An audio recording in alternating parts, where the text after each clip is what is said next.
Hello everyone! In today's video we are driving the Tesla Model Y launch series. We are going to do some pulls, obviously, some overtaking, have a look around the car, and inside. Thanks to Tesla pop-up shop in Source Pavilions we were able to take the car for test drive and review. Road presence is okay, nearly identical as Tucson but larger in every exterior and interior dimension except height. Midsize SUV with twice the performance of top trim Hyundai for actually lower price, not to mention the technological gap.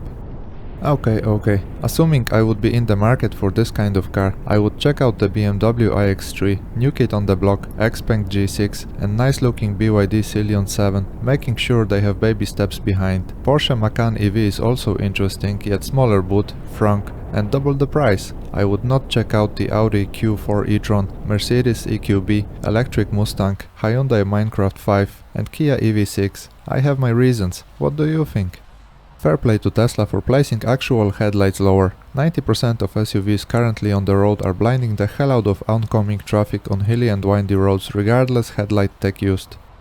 Side of the car, well-known Model Y, sleek, streamlined and elegant. Door handles are funny to use, but they work. Unfortunately they are only electronic. It still has manual and mechanical door releases inside in case of emergency. The back is arguably the best looking part of this car. Beautiful light bar, nicely composed tail lights. I wasn't sure about this big flat slab under the lights at first, but got used to it quickly.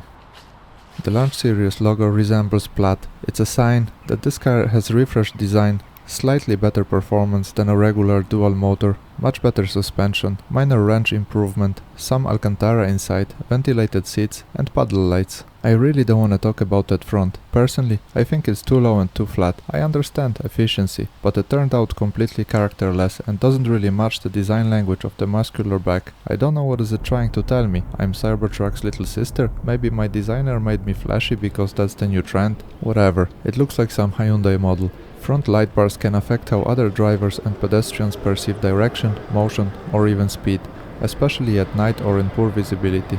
That rear end looks really good. The rear spoiler is made from plastic now, so it won't cost you millions to fix it if you open the hatch in the low garage. Indirect rear lighting is nothing new these days, have some upsides and downsides, but it looks good, and even looking closely, I could barely make individual LEDs.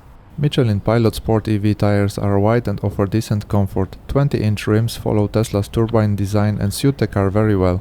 Typical modern Tesla interior, ambient light, lack of important buttons, wireless phone chargers, very deep center console, and what I miss the most in my Model S, door pockets. Indicator stock, yes, it's back, not very good, but still better than buttons on the steering wheel. Come on Tesla, what were you thinking? The rear screen comes handy for adjusting AC and feeding your kids with content. There are also two USB ports to charge their phones. Electrically adjustable front seats are comfy and offer good support. They are also heated and ventilated in this car. The problem I have is the range of adjusting them. Assuming I want to sit higher up, the seat is tilting to the front, and I wasn't able to tilt it back. I ended up lowering it to get a tilt back. It was okay, but I was sitting lower than I usually would in an SUV. Cabin feels spacious in the front and in the back. There will be no issues fitting baby seat in there. Headroom is also good. Funny sun visors are big, they should work even when driving towards sunrise. Actually more space than Model S, as a 1.80 m specimen who likes his driving seat reclined, and I can comfortably sit in the back behind me, which is a lot of space. Power hatch lifts very high, opening is wide and low, revealing the massive boot. Marginally smaller than Model S, 854 liters with upright seats, and 2158 liters after folding the rear bench is class leading, exceeds or doubles most competitors. Additional big compartments under the flat floor, and a nice way of hiding the boot cover there too. It does have a sensor not to close on your neck, but it's a bit annoying. You have to stand very far to close it. I think it is also equipped with touchless trunk opening, but I didn't test it out. The frunk is huge and have a drain, so you can go fishing and take livestock home, or put food in ice, or show up to the party with a cold beer. You will most likely never need a roof box while traveling with this car, it's so practical. The main screen is very clear, super responsive, and it controls literally everything, even gear change. Personally, I would prefer a few buttons, so that I won't have to activate autopilot every time I want to adjust the AC, but it's possible to live with it. 4K cameras are just amazing. Now, the main reason why you want a Tesla: performance. I was able to accelerate this car to 100 km/h in just over 4 seconds consistently. This is very quick for a family car. I could not find a reliable power figure source, but it feels like well over 400, maybe even close to 500 horsepower. Four-wheel drive feels reassuring in bad weather or winter conditions, and there is no lack of power in any driving scenario. The steering feels like Tesla, quick and direct, a bit oversensitive I would say. The car seems to wander a bit while on the motorway if you don't pay much attention to the road. The same goes to my old Model S, actually.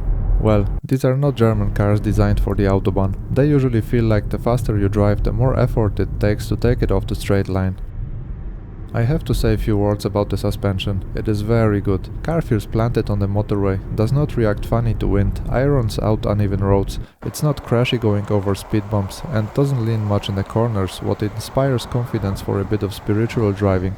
A couple of years back I test drove the first edition of Model Y and I did not enjoy it. The car felt like a heavy boat. This one is a day and night different, feels lighter and nimble, more like sedans.